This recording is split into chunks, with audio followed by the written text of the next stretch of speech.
We all want to attain perfect health so we can enjoy every moment of our life with our friends, our families.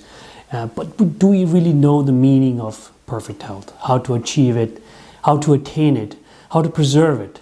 So please join me, and I'm going to be discussing a little bit about what is involved in and activities that are involved in attaining this perfect health.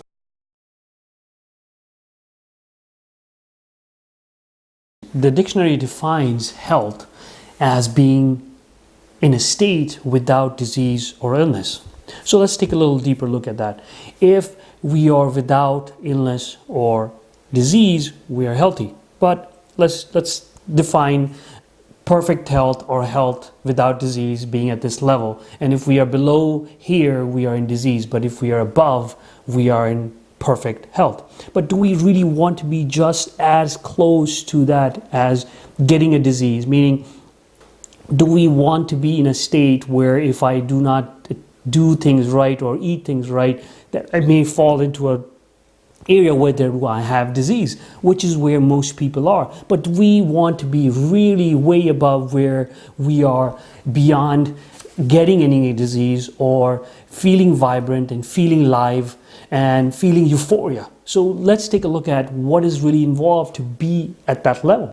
I believe being vibrant or in that euphoria moment is when you start getting goosebumps. Have you ever gotten goosebumps? Maybe you were listening to an old song or watch an old movie and you got these goosebumps because it relates directly to your heart and you get this feeling. So I think at that point you are in that vibrance, or you are in that euphoria. It could be that you achieve something in your life and you are in that moment where you're like, wow, this is what I needed, this is what came fruitful for me, and I'm happy. So we want to be at that level because at that level, every cell, the billions of cells in our body is performing to its peak, meaning it's performing its duties, it's performing what is meant to do, what is intelligently meant to do to take care of yourself. Because everybody is individual, everybody is on their own, and everybody has different needs. So when you are at that level, your whole body chemically, physically is performing at that level. And that's where we want to be. So let's take a closer look at what is really involved in achieving at that level. We all human beings are made of these three basic pillars, which is the subconscious mind or soul, which is the energy that's running within us, and the conscious, the mind, which is the intellect, which helps us decide, and of course the physical body, which is made of all these trillions of cells that are synergistically working together. When all of these three pillars are in a balance, when they're communicating with each other, I think that's where we are in vibrance, in euphoria, in perfect health. So let's just take a deeper look what is really involved to bring these in balance during our lifespan. Every 50 trillion cells in our body is like a battery. It holds a charge. So that means our whole body consisting of all these charges is basically an electric charge, which is basically our soul. If the electric charge is removed, we die. So the soul is the provider of all this energy into our minds, and then which relates into our physical body and our sense organs.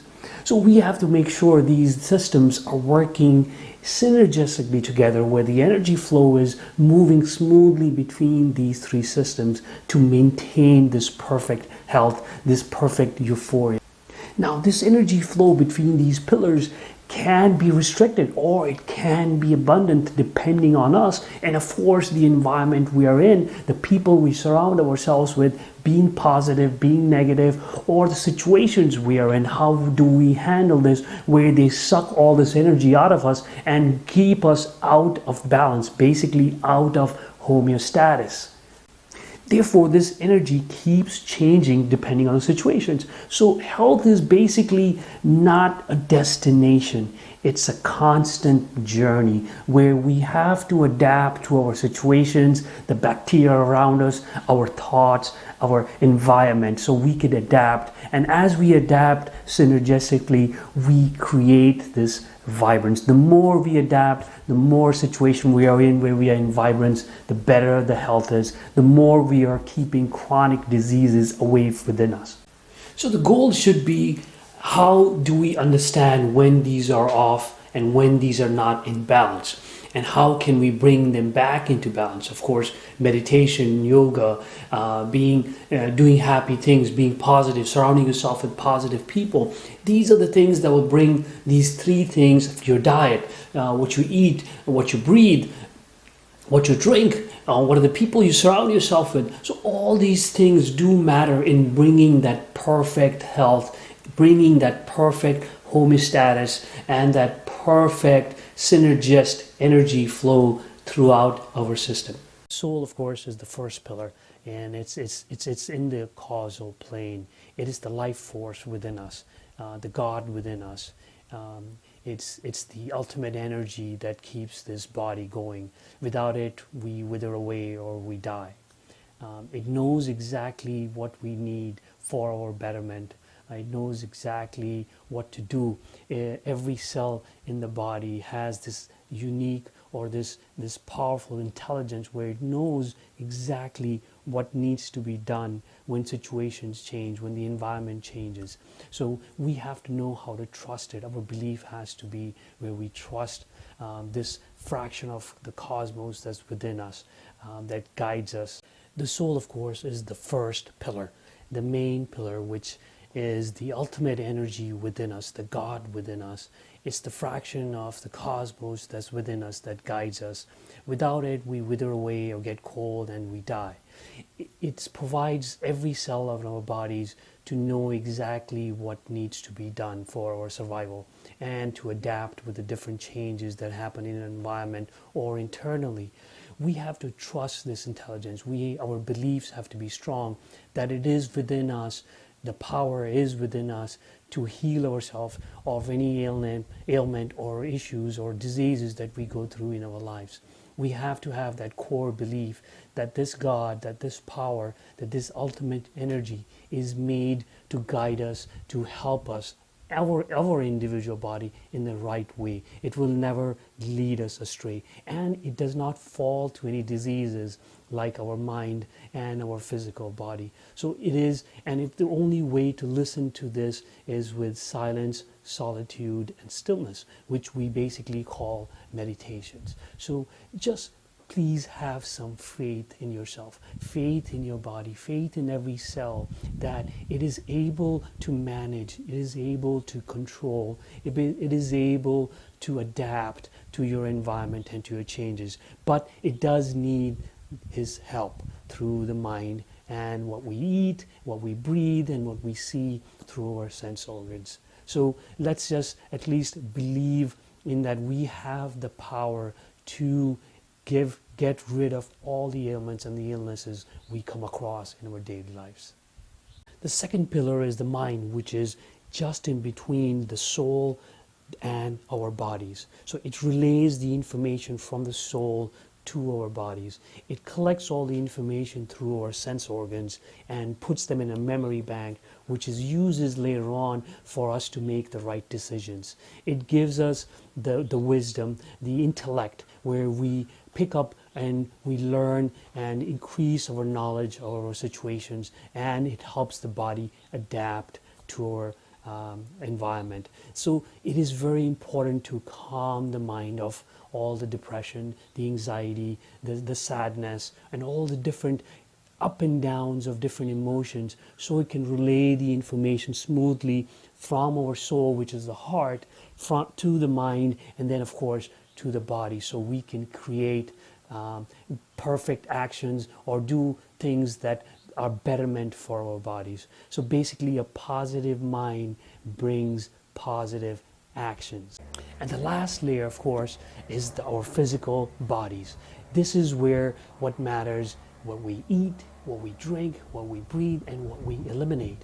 These are and our daily habits as we feed our body, which in thus feeds our brain, which in thus feeds our soul, our heart. So all of these have to be in balance. It is not only about what we eat, if we eat organic, but also how we relay the information through our senses, what we see, what we hear, what we taste, what we smell. So if those things are coming in, positive things that are coming in through all our senses, then the mind will make a positive decisions according to what we need, what the individual needs, not everybody, but what this body needs. So we have to have the trust with our heart and make the right decisions, and of course take the right actions with our body. Our life as a whole, it's made up of the body, the mind, and pure consciousness. Disease is basically psychological and physiological. The soul does not carry any disease and is just a witness. All of these have to be in balance for us to be healthy.